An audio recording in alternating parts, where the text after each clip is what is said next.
Hey there, everybody. Welcome back to Vinyl Talk with Tavis, and I'm Tavis. Can you believe it's been 10 months since I purchased this Audio Technica LP120X USB turntable? 10 months. In July of last year, I posted a video of me unboxing it, setting it up, step by step, videotaping it the whole time, and then playing it for the first time. And I was really shocked at how many people have viewed that video, still commenting on it, telling me how helpful it is.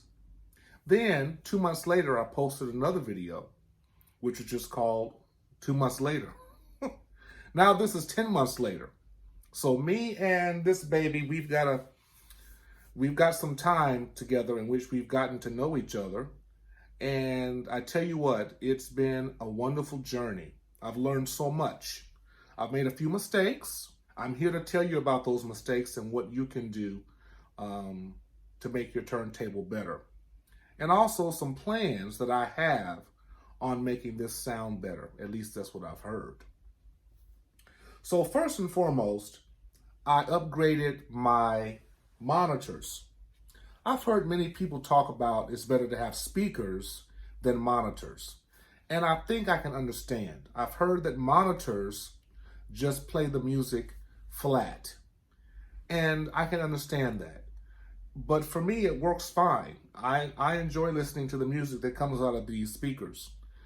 I initially bought the Mackie CR3s, but I've since upgraded to the Mackie CR4 BTs. Or BT rather. That means Bluetooth, so I can play my phone through these speakers here, and they're much bigger, and the sound is larger. But you know, I may buy speakers later on down the road because I would like to be able to adjust the equalizing system, you know, to have more highs and less lows or whatever. But we'll see about that. A few months ago, I was playing a record on here, and, you know, if you're not careful, you know, the needle can get away from you, and it'll skid across your album. And always make sure that your arm is secure if it's not in use. In other words, this little part right here, you want to make sure that that is clamped down. And you also want to make sure that your Q lever is up, because when you take your needle and make a mistake or let go of it, it'll skid across your record, and that'll be not good. So see how it's staying high and it's not touching the record yet until you bring the lever down? And when you put it back in its place, you can either keep the lever up or clamp that tone arm. I have learned that. I have definitely learned that because mine skidded across the record and I was like, oh my God, oh my God. And I just felt like that something may be wrong with the needle or the stylus.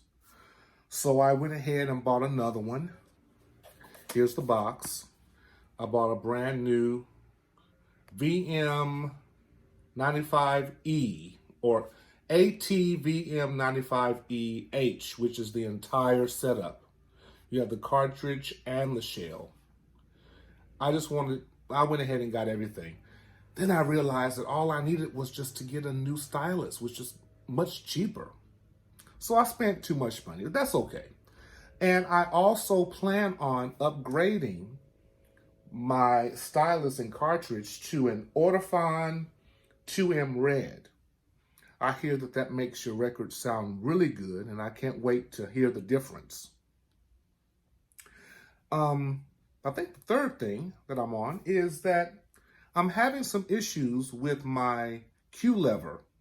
So when I unclamp the tone arm and I keep the lever up, and when I take the needle and place it where I want it to be, and then I take the Q lever and bring it down, sometimes, not all the time, it just plops on the record.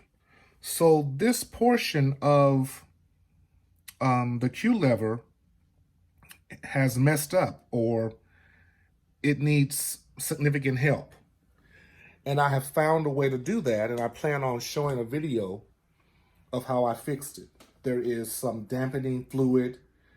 It's like silicone, really silky looking silicone that you have to undo this screw here and take it apart and pour in some of the silicone in those areas and then put it all back together, and it should fix it. And I'll do a video about that as soon as I get my dampening fluid. So that's the only problem that I'm having so far, is the Q lever flopping or just dropping the needle on the record. That's been something that's not making me happy. So I just have to be very careful placing the needle where I want it to go. But other than that, the turntable has been magnificent for me. And if you plan on getting one, do it. And this is 10 months later, and I'm still enjoying myself buying more and more records, being the vinyl addict that I am, and all of us out here in the vinyl community. So here are the three things. I'm going to probably get some speakers instead of having these monitors. But until then, these monitors will work. I look forward to upgrading my needle to the Ortofon 2M Red. I'm going to get the whole thing so I can just unscrew and screw it in. And of course, set the tracking force and do all those things. And getting my Q lever fixed. And that seems to be a very simple task if I follow the directions that I've seen on YouTube. So everyone, I hope that you've enjoyed this 10 months later review on this Audio Technica AT-LP120XUSB turntable. I still think it's worth it. I wouldn't get another turntable. I just feel like that I'm very comfortable with this. I plan on getting a black one. That's my plan. And it's going to be in my bedroom, okay? And I do have the LP60. I think I'm just going to take that to my classroom and use it with my students, and just use it when I'm there and just listen to records when I'm preparing for my students to come to see me. Oh yes, I wanted to share one more thing with you. Because this is a USB turntable, you can convert your vinyl into digital files. And I've done that a few times with this, and the results were marvelous. So it comes with the USB out cable that has this connection in the back, and this portion goes to your MacBook or PC. I have a MacBook, so I used GarageBand to turn the vinyl into digital files. But it also comes with the software Audacity, so you can use that as a way to convert your vinyl to digital as well. But I feel comfortable with GarageBand. I plug these parts in, and I may do a video on how to do that, but it works. It is really fantastic. And man, I play a certain album that I own is not available on CD. And I wanted to hear it in my car, and I converted the files into digital files, made a CD out of it, and played it in my car, and it sounds perfect. It sounds perfect, okay? So I want to share that with you too. Okay, everybody, I hope that you've enjoyed this little 10 months later review. And as always, with music, be inspired and stay inspired.